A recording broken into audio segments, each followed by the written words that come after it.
Բարի երեկո, մի քանի րոպեով ձեզ զբաղեցնեմ բաց զրույցով իմ բաց բալկոնից։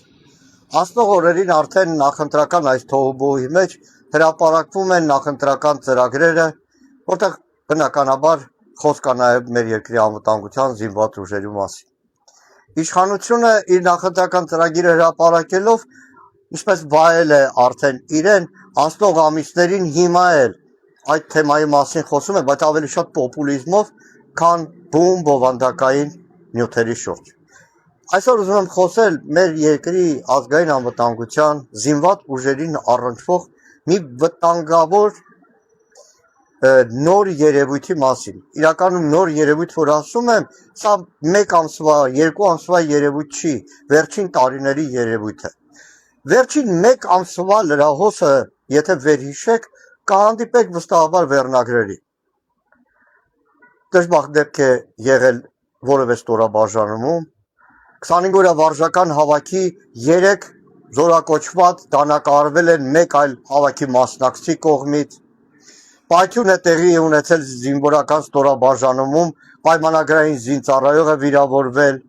վերջին օրերին վթար է տեղի ունեցել, այսքան պայմանագրային զինծառայող վիրավորվել է, այսօր ևս 4 պայմանագրային զինծառայող վիրավորվել է։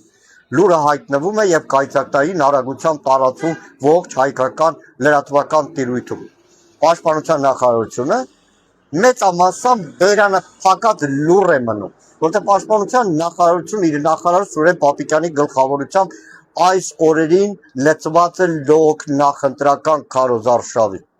Ու միաժամանակ Սուրեն Պապիկյանը դարձել է, այսպես ասեմ, ասպետ հայ առաքելական եկեղեցու դեմ պայքարի։ Պապիկյանին ավելի շատ կարելի է տեսնել կուսակցական գործով նախընտրական ուրախ ավտոբուսներում, քան բում պաշտպանական գերատեսչության խնդիրները քննարկելով։ Եվ սա իրականում պաշտպանության նախարարության խնդիրն է։ Ասում եմ մեկս, որ մոտ 2 տասնամյակ լրատվության ոլորտում է եղել։ Հայաստանում լրատվության մեջ տասնամյակներ շարունակ գործել է ոսկե օրենք։ Եթե որևէ դժբախտ դեպք զինված ուժերում տեղի էր ունենում, որևէ մեկը չէր հրապարակում լուրը, մինչև հայտնի չդառնար տուժածի, վիրավորվածի, սպանվածի անուն, ազգանուն, հայրանունը, որովհետև բոլորս գիտակցում էին եւ նաեւ պաշտպանության նախարարության համատեղ աշխատանքի արդյունքում, որ ամեն նման դեպքի լուր տալով առանց նշելու անունը մի պահ քարանում են բոլոր ծնողներ, ում զավակները պայմանագրային են,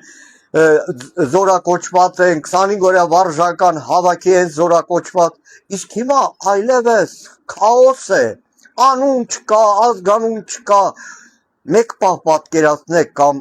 պաշտպանության նախարարության կաբինետներում նախարարից մինչև վար, կաբինետներում նստածները, որ ժամերով չեն հաստատում լուրը, ճշտում չեն տալիս, ինչ են ապրում այդ բոլորի ծնողները։ Սա իրականում անվտանգային մի կարևոր շերտ է, մի կարևոր տարր է, որ վերաբերվում է ինչպես մեր զինված ուժերի հեղինակությանը, այնպես էլ տեղեկատվական անվտանգությանը եւ վերջապես մեր հասարակական հանդարտությանը, որովհետեւ բանակ զինվոր ուղարկած բանակի հետ այլ կապով պայմանագրային զինծառայողի միջոցով, 25 օրյա վարժական հավաքի միջոցով բանակի հետ կապ ունեցող ընտանիքը ամեն մի նման խայտառակ տեղեկատվական արշավի եւ տեղեկատվական ուղղակի քաոսի պայմաններում ինչ վիճակում է հայտնվում։ Սա պարտավոր է կիսվել ձեզ հետ։ Լավ մնացեք։